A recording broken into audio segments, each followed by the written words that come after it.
એમ તો દ્વારકા આવીને જવાનો આજ મારો ત્રીજો દિવસ છે ને આજની હાલત જોઈ લો મારી. વેલા 4 વાગે ચાનો કોટો ચડાવીને સંઘ હારો હારે હાલવાનું ચાલુ કરી દીધું. પદીઓની તો પાછળથી દોડવે.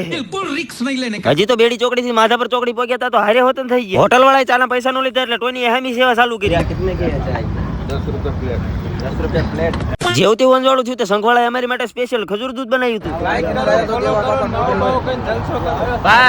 એક ગ્લાસ ખજૂર દૂધ ઠપ કરીને સંઘ સેવા ફૂલ એનર્જીમાં હાલતા હાલતા કામ ન્યારે આવ્યું. સંઘવાળા કે નાસ્તો કરતા હતા. આજના નાસ્તામાં હતું ગરમા ગરમ કઢી અને ભજીયા. નાસ્તો કરીને હાઈવે ઉપર તાકાત વાળું ફેંટાઈ નહીં. જસ્ટ પોણા 11 આંબાવાડીમાં પહોંચી ગયા. અહીંયા છે બપોરાનો હોલ્ડ.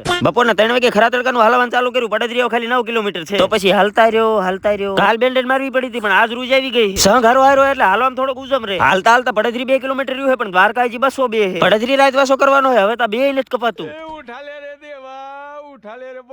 ઘર ભેગું થાને ભાઈ. પણ એ વખતે અમે હેર્યા નતા તો અમારે હોદે ગયેલા હતા ને પગ તો અમે રૂલ નતો બદલ્યો તાર ઘોડે કે મોડું જવાનું.